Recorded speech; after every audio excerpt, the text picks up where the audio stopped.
नमस्ते दोस्तों।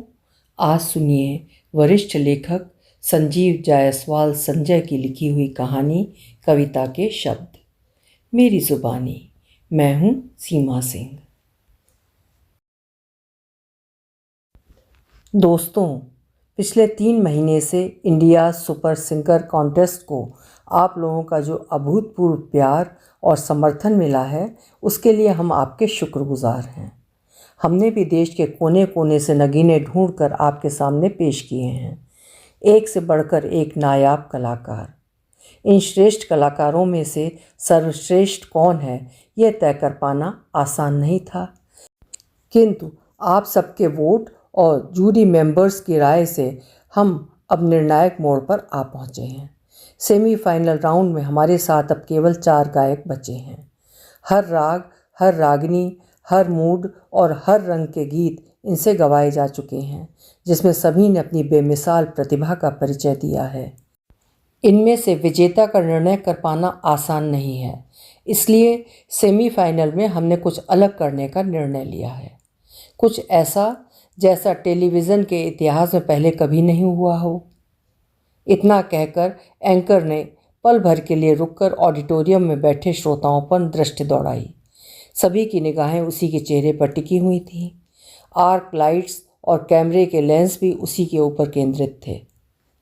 मुंबई के शिवाजी ऑडिटोरियम में चल रही इस प्रतियोगिता का आयोजन फिल्मालय स्टूडियो के मालिक, प्रसिद्ध निर्माता निर्देशक श्री कृष्ण गिडवानी द्वारा किया गया था, जिसका सजीव प्रसारण करोड़ों दर्शक देख रहे थे।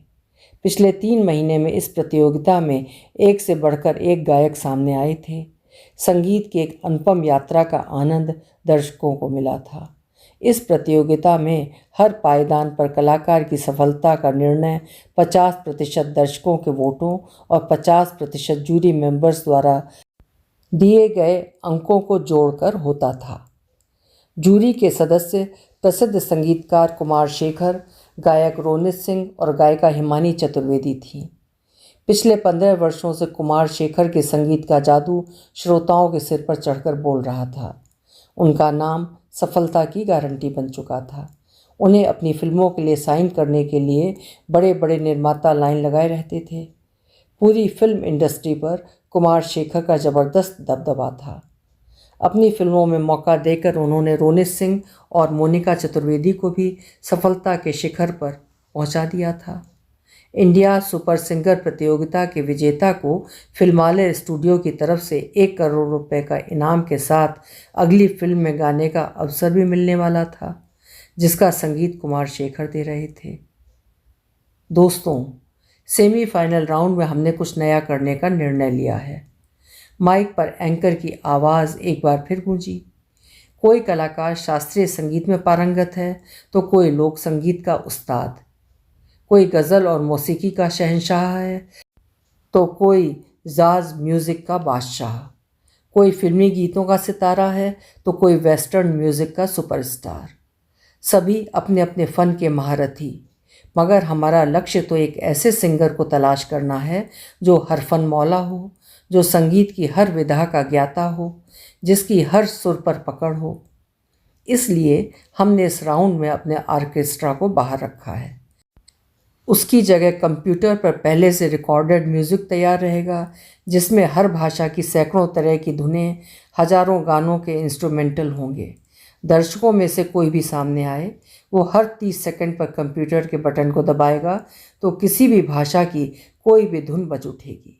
गायक और गायिका को इसी 30 सेकंड तक उस गीत को गाना होगा, उसके बाद धुन बदल जाएगी।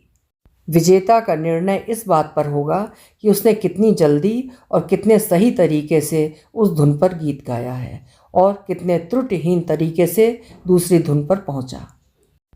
इतना कहकर एंकर ने इशारा किया तो मंच पर सबसे पहली प्रतिभागी कविता हेमरजानी आईं। कविता ने अपने दिलकश अंदाज से दर्शकों को अपना दीवाना बना लिया था। कई राउंड में उन्हें 100 में 100 अंक मिले थे। एंकर ने दर्शकों की तरफ इशारा किया तो उनमें से एक लड़का निकलकर सामने आया। वो कविता का ज़बरदस्त फ़ैन था। उस लड़के ने कंप्यूटर का बटन दाबा तो उससे फिल्म मुगले आज़म में उस्ताद बड़े गुलाम अली साहब की तानसेन के लिए गाए गीत प्रेम जोगन बनके की धुन बज उठी। कविता ने 2 सेकंड में ही अत्यंत दिलकश अंदाज में उस गीत को गाना शुरू कर दिया। ऐसा लग रहा था कि जैसे उसने इस गीत को उस्ताद साहब से ही सीखा है। 30 सेकंड बाद उस लड़के ने कंप्यूटर का फिर बटन दबाया तो AR रहमान के सुपर हिट गीत सुन छैया छैया की धुन बज उठी। दोनों गीत संगीत की बिल्कुल विपरीत धारा के थे, लेकिन महज 4 सेकंड के भीतर कविता हेमरजानी ने जिस खूबसूरती से छैया छैया गाना शुरू कर दिया, उसने दर्शकों को ताली बजाने के लिए मजबूर कर दिया। 30 सेकंड बाद बटन फिर दबने पर कंप्यूटर से माइकल जैक्सन के super hit number you rock my world की धुन निकली तो अगले 30वें सेकंड पर लता मंगेशकर के शास्त्रीय गीत कैसे जाऊं जमुना किनारे की धुन बज उठी। तो उसके अगले 30 सेकंड गीता दत्त के बंगाली सुपर हिट गीत झनक झनक कनक बाजे के नाम थी। पंजाबी हिट कमली यार दी कमली के बाद अगले 30 सेकंड श्रेया घोषाल के फिल्म देवदास में गाए गीत सिलसिला ये चाहत का के थे। कविता ने जिस तरह एक के बाद एक धुन पर त्रुटिहीन तरीके से गाया, उसने दर्शकों को झूमने पर मजबूर कर दिया। बिल्कुल अलग अलग धुनें और अलग अलग राग, लेकिन सभी पर ज़बरदस्त पकड़। 20 मिनट बाद जब कविता का राउंड ख़त्म हुआ तो दर्शकों के साथ साथ जूरी मेंबर्स भी खड़े होकर तालियां बजाने लगे। कविता ने फाइनल राउंड के लिए ज़बरदस्त दावेदारी पेश की थी। अगले प्रतियोगी रोहित दयाल ने शास्त्रीय संगीत के साथ साथ लोक संगीत पर भी अपनी ज़बरदस्त पकड़ दिखलाई, लेकिन जाज संगीत के 30 सेकंड के दौर के बाद वे रविंद्र संगीत के साथ जुगलबंदी न कर सके और प्रतियोगिता से बाहर हो गए। अगली प्रतियोगी सुनीता अग्रवाल हब्बा खातून के कश्मीरी गीत मेहा तेर काचे के बाद कैलाश खेर के गीत उड़ता उड़ता एक परिंदा के साथ तालमेल न बिठा पाने के कारण प्रतियोगिता से बाहर हो गईं। केवल अंतिम प्रतियोगी शब्द कुमार ने कविता हेमरजानी की ही तरह 20 मिनट तक हर धुन पर सफलतापूर्वक गाया। दर्शकों की जोरदार तालियां इस बात की गवाह थीं कि शब्द कुमार भी विजेता बनने की भरपूर काबिलियत रखते हैं। दोस्तों, इस अनोखी प्रतियोगिता के बाद हमारे सामने 2 सितारे कविता हेमरजानी और शब्द कुमार उभर कर सामने आए हैं। दोनों एक से बढ़कर एक हैं, लेकिन इनमें से कौन होगा इंडिया सुपर सिंगर, इसका फैसला 2 दिन बाद होने वाले फाइनल राउंड में होगा। माइक पर एक बार फिर एंकर की आवाज़ गूंजी। दोनों प्रतियोगियों द्वारा वोट करने की अपील के साथ उस दिन का प्रोग्राम समाप्त हो गया। कविता बुरी तरह थक चुकी थी। उसे इस बात का अंदाज़ा भी न था कि सेमीफाइनल राउंड इतना अप्रत्याशित और कठिन होगा। अलग अलग धुनों, अलग अलग राग और अलग अलग भाषाओं में गाने के लिए जान लड़ा देनी पड़ी थी। 2 सेकंड में एक धारा से बिल्कुल विपरीत धारा में जाकर गीत गाना तलवार की धार पर चलने के समान था। जरा सा चूके और खेल खत्म। संगीत के ज्ञान के साथ साथ ये चपलता और धैर्य की भी परीक्षा थी। अपनी समस्त ऊर्जा, समस्त शक्ति और समस्त चेतना को अर्पित कर कविता इस दुर्गम पड़ाव को पार करने में सफल रही थी। होटल के कमरे में आकर वो बिस्तर पर ढेर हो गई। खाना खाने तक की सुध न रही। अगली सुबह जब नींद खुली तो दरवाजे के पास कई अखबार पड़े थे। सभी में उसकी और शब्द कुमार की तारीफ़ों के पुल बंधे थे। कोई शब्द कुमार को विजेता का प्रबल दावेदार बता रहा था तो कोई उसे। तैयार होने के बाद उसने नाश्ता किया ही था कि इंटरकॉम की घंटी बज उठी। हेलो, उसने रिसीवर उठाया। मैडम, प्रेस वाले आपसे मिलने आए हैं। रिसेप्शनिस्ट की आवाज़ सुनाई पड़ी। ओके, उन्हें बैठा लिए, मैं रिहर्सल के लिए निकलने वाली हूँ, उससे पहले उनसे मिलती जाऊँगी, कविता ने कहा।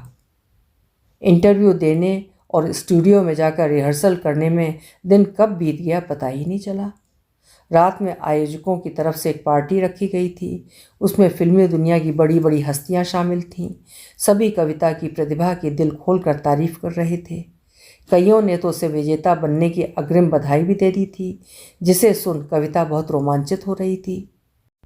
उधर शब्द कुमार को भी लोगों की भीड़ ने घेर रखा था।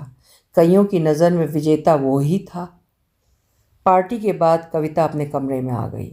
लोगों की प्रशंसा से वो अभिभूत थी।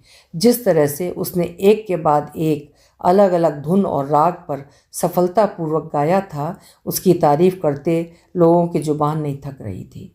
जाने क्यों कविता का उसी अंदाज में एक बार खुद अपने को ही सुनने का मन होने लगा।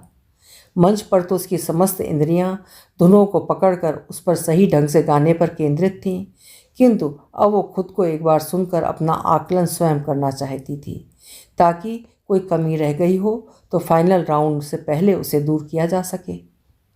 कुछ सोचकर उसने अपने मोबाइल को निकालकर उसका रिकॉर्डर ऑन किया और जिस क्रम में उसने सेमीफाइनल में गीत गाए थे उसी क्रम में गाकर अपने गीत रिकॉर्ड करने लगी। तभी दरवाजे पर दस्तक हुई। उसने उठकर दरवाज़ा खोला तो सामने शेखर खड़े हुए थे। सर आप? कविता की आंखें आश्चर्य और खुशी से फैल गईं। उसे विश्वास ही नहीं हो रहा था कि जिस व्यक्ति को वो अपना आदर्श मानती थी वो उसके सामने खड़ा है। कविता जी, गजब की प्रतिभा है आपके अंदर। मैं कई दिनों से व्यक्तिगत रूप से मिलकर आपको बधाई देना चाहता था, लेकिन व्यस्तता के चलते ना आ सका, कुमार शेखर ने कहा। सर, मैं जानती हूँ लोग आपसे मिलने के लिए महीनों इंतज़ार करते हैं, आपके पास किसी से मिलने का वक्त कहाँ? कविता ने अपनी खुशी को दबाते हुए कहा। तो क्या इसके बदले में मुझे दरवाजे पर ही इंतज़ार करने की सज़ा दोगी? अंदर आने के लिए नहीं कहोगी? कुमार शेखर मुस्कुराए। सॉरी सर, खुशी के मारे मैं भूल ही गई थी। आइए, अंदर आइए, कविता दरवाजे से हटते हुए बोली। कुमार शेखर भीतर आ गए और सोफे पर बैठते हुए बोले, जानती हो, जूरी के दोनों सदस्यों रोनित सिंह और हिमानी चतुर्वेदी को मैंने ही फिल्मों में चांस दिया था और आज वे सफलता के शिखर पर बैठे हैं। जानती हूँ सर, अगर आप कोयले पर भी हाथ रख देंगे तो वो हीरा बन जाएगा। कविता के स्वर से श्रद्धा टपक उठी। अब हीरा नहीं बल्कि अनमोल हीरा बनने की बारी तुम्हारी है। ऐसा दुर्लभ हीरा जिसकी चमक के आगे शेष सारे रत्न फीके होंगे। कुमार शेखर ने कविता के चेहरे पर दृष्टि टिकाते हुए कहा।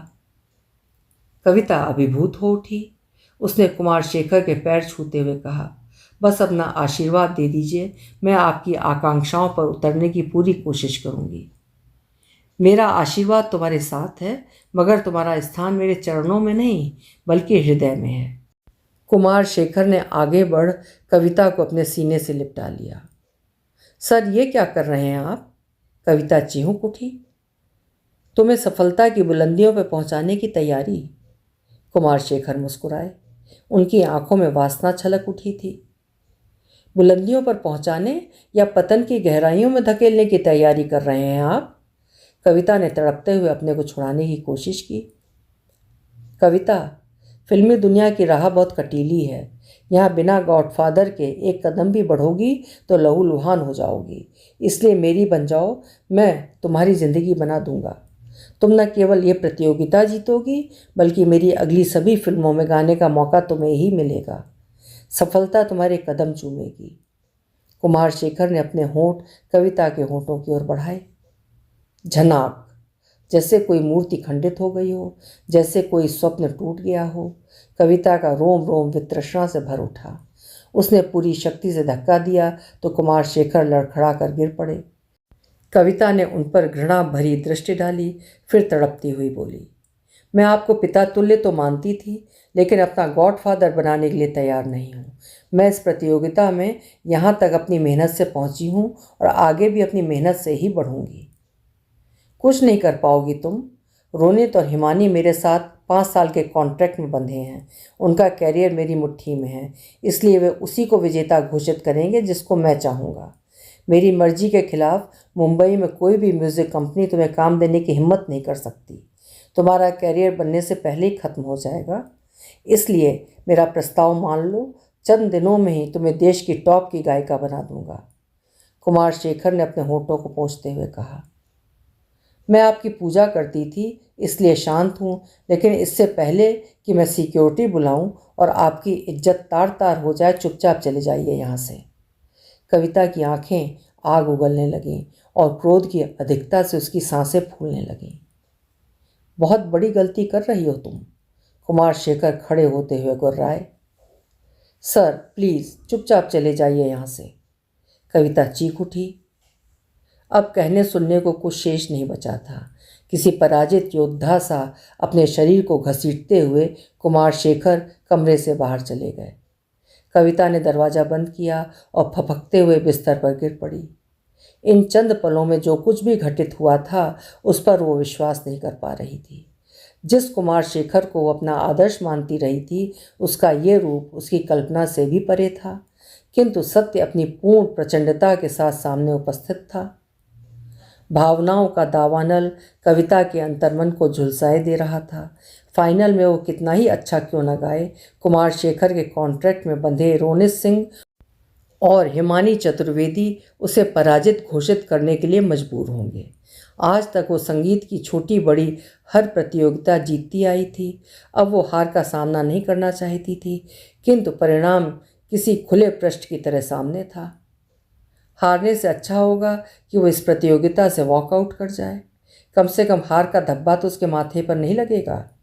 उसे आयोजकों को सूचित कर देना चाहिए कि उसकी तबीयत ठीक नहीं है, इसलिए वो कल की प्रतियोगिता में शामिल नहीं हो सकती। उन्हें शब्द कुमार को विजेता घोषित कर देना चाहिए। विचलित कविता के विस्मित अंतर्मन ने निर्णय लिया। उसने गिडवानी साहब को सूचित करने के लिए मोबाइल उठाया, लेकिन ये क्या, मोबाइल की रिकॉर्डिंग अभी भी ऑन थी। कुमार शेखर और उसकी सारी बातें अनजाने में रिकॉर्ड हो गई थीं। कविता के चेहरे के भाव तेजी से बदलने लगे। चंद पलों तक अनिर्णय की स्थिति में रहने के बाद उसने गिडवानी साहब को फ़ोन करने का इरादा त्याग दिया। अगली शाम शिवाजी ऑडिटोरियम एक बार फिर रोशनी से जगमगा रहा था। उपस्थित जन समुदाय का उत्साह चरम पर था। पूरे देश के दर्शक फाइनल राउंड पर लाइव टेलीकास्ट देखने के लिए टीवी के सामने मौजूद थे। मंच पर एंकर की जोश भरी आवाज़ गूंजी। दोस्तों, सेमीफाइनल में हम लोगों ने बिल्कुल नया प्रयोग किया था। अंतिम पड़ाव में हमारे साथ 2 कलाकार शेष बचे हैं। दोनों ही श्रेष्ठ हैं, किंतु सर्वश्रेष्ठ का चुनाव करने के लिए हमने एक बार फिर कुछ अलग करने का फैसला किया है। सर, इससे पहले कि आप फाइनल राउंड की शर्तें बताएं, मैं कुछ कहना चाहती हूँ, अचानक कविता ने मंच पर आते हुए कहा। कविता के इस तरह बीच में आ जाने से एंकर पल भर के लिए हड़बड़ाया, फिर अपने को संभालते हुए बोला, आइए आइए, आपका स्वागत है। दर्शकों ने भी तालियां बजाकर कविता का स्वागत किया। कई दर्शक तो जोश में कविता कविता चिल्लाने लगे। कविता ने गहरी सांस भरी, फिर सधे स्वर में बोलना शुरू किया। पिछले 3 महीने से देश भर के दर्शकों का जो प्यार मुझे मिला है, उसके लिए मैं आप सबकी हृदय से आभारी हूँ। ये प्रतियोगिता देश के सर्वश्रेष्ठ सिंगर की खोज के लिए आयोजित की गई है। प्रतियोगिता के विभिन्न चरणों में हमने सभी कलाकारों को कई कई बार सुना है, जिसके आधार पर मैं इस नतीजे पर पहुंची हूं कि आज के दौर के सर्वश्रेष्ठ गायक शब्द कुमार हैं। इसलिए मैं फाइनल राउंड से अपना नाम वापस लेती हूं। आयोजकों से अनुरोध है कि वे शब्द कुमार को विजेता घोषित कर दें। पूरे ऑडिटोरियम में सन्नाटा छा गया। किसी की समझ में ही नहीं आ रहा था कि यह क्या हो गया। इससे पहले कि कोई कुछ प्रतिक्रिया व्यक्त कर पाता, कविता की वाणी एक बार फिर गूंजी। आज तक आयोजकों और दर्शकों ने जो चाहा हमने वही सुनाया, लेकिन जाने से पहले मैं आज अपनी मर्जी से आप लोगों को कुछ सुनाना चाहती हूँ, अगर इजाज़त हो तो। इतना कहकर कविता ने एंकर की ओर देखा। हतप्रभ एंकर ने आंखों ही आंखों में इजाज़त दे दी। कविता ने अपना मोबाइल निकाला और उसे माइक के सामने ऑन कर दिया। मेरा आशीर्वाद तुम्हारे साथ है, मगर तुम्हारा स्थान मेरे चरणों में नहीं, मेरे हृदय में है। कविता, फिल्मी दुनिया की राह बहुत कटीली है। यहाँ बिना गॉडफादर के एक कदम भी बढ़ोगी तो लहूलुहान हो जाओगी। इसलिए मेरी बन जाओ, मैं तुम्हारी ज़िंदगी बना दूंगा। कुछ नहीं कर पाओगी तुम। रोनित और हिमानी मेरे साथ 5 साल के कॉन्ट्रैक्ट में बंधे हैं। उनका कैरियर मेरी मुट्ठी में है, इसलिए वे उसी को विजेता घोषित करेंगे जिसको मैं चाहूँगा। एक एक करके कुमार शेखर के संवाद माइक पर गूंजने लगे। ऑडिटोरियम में बैठे श्रोताओं और टीवी के सामने बैठे करोड़ों दर्शकों को अपने सुनने पर विश्वास नहीं हो रहा था। जिस कुमार शेखर को पूरा देश अपनी पलकों पर बिठाए था, उसका ये रूप, इंसान की खाल में छुपा हुआ भेड़िया। कैमरा जूरी की कुर्सी पर बैठे कुमार शेखर के ऊपर टिक गया। उसके चेहरे की हवाइयाँ उड़ी हुई थीं। उसने कभी स्वप्न में भी नहीं सोचा होगा कि उसको इस तरह पूरे देश के सामने बेनकाब किया जा सकता है। सर प्लीज़ चुपचाप यहाँ से चले जाइए। मोबाइल पर अंतिम संवाद गूंजा। इसी के साथ कविता ने मोबाइल का स्पीकर ऑफ कर दिया और वहाँ से जाने लगी। एंकर ने उसे रोकने की कोशिश की, लेकिन वो नहीं रुकी। सधे कदमों से वो मंच से नीचे उतरने लगी। कविता जी रुक जाइए प्लीज़। तभी माइक पर शब्द कुमार की आवाज़ गूंजी, मगर कविता के कदम नहीं रुके। कविता जी, मैं आपकी हार पर अपनी जीत की इमारत नहीं खड़ी कर सकता, प्लीज़ रुक जाइए। शब्द कुमार ने इसरार किया, मगर कविता फिर भी न रुकी। कविता जी, दुनिया में हर कोई कुमार शेखर नहीं होता, कोई कविता का शब्द भी हो सकता है, प्लीज़ रुक जाइए। आपको आपके श्रोताओं की सौगंध। शब्द कुमार ने एक एक शब्द पर जोर देते हुए कहा। कविता के बढ़ते हुए कदम ठिठक गए। उसने पीछे मुड़कर देखा तो शब्द कुमार ने कहा, आपने जिस दिलेरी के साथ सच्चाई को सामने रखा है, वैसी हिम्मत कोई विजेता ही कर सकता है। इसलिए इस प्रतियोगिता की असली विजेता आप हैं। मैं अपना नाम वापस लेता हूँ। आयोजकों से अनुरोध है कि विजेता का ताज आपके माथे पर पहना दें। ये सुन कविता के होंठ कपकपा उठे। वो कुछ कहना चाह रही थी, मगर कह न पाई। तभी मंच पर श्री कृष्ण गिडवानी ने आते हुए कहा, हाँ बेटा, वापस लौट आओ। इस प्रतियोगिता के विजेता तुम दोनों ही हो। तुम दोनों ही सच्चे कलाकार हो। तुम दोनों ही मेरी सभी फिल्मों में गाओगे। सर, कविता के होंठ काँप कर रह गए। दोस्तों, श्री कृष्ण गिडवानी दर्शकों की तरफ मुड़े और बोले, यह कार्यक्रम अभी समाप्त नहीं हुआ है। कविता और शब्द दोनों अभी गाएंगे, लेकिन जीतने या दूसरे को पराजित करने के लिए नहीं। वे अपनी खुशी के लिए गाएंगे, आपकी खुशी के लिए गाएंगे और आज की शाम को अविस्मरणीय बना देंगे। आज दो सितारों का उदय हो रहा है, आप सब इसके साक्षी होंगे।